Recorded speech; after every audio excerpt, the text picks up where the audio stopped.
So I'm Steve. I'm Riley. Tax Force is our company. What's the segment called? The segment's called Teaching Riley.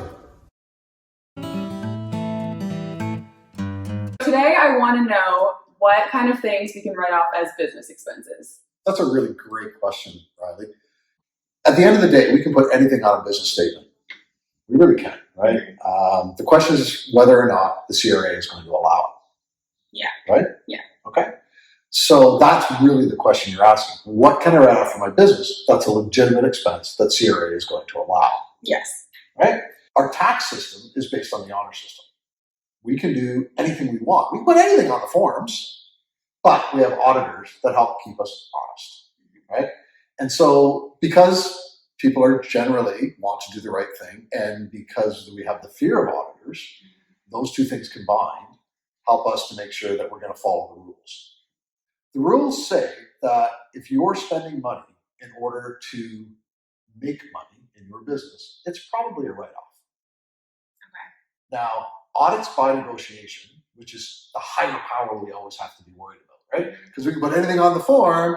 If they don't ask, we get away with it. Yeah. But that's not really a good way to run your business, Right. You want to make sure that you're putting stuff on your forms so that if an auditor does ask, you can say, yep, I understand this is the rule.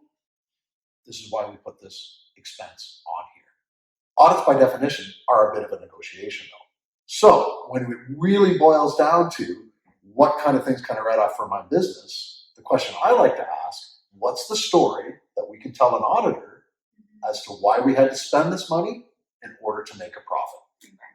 Now there's a few things that still aren't going to fly, right? The government has learned over the years that there's stuff that they're like, no, sorry, doesn't matter the story you tell me. I don't care that you need to get your hair cut to look good for your client. Everybody needs a haircut. We're not going to allow that, right? So there are certain things like that. Salesmen can't write off suits, right? You can't write off haircuts. Pig farmers can't write off rubber boots.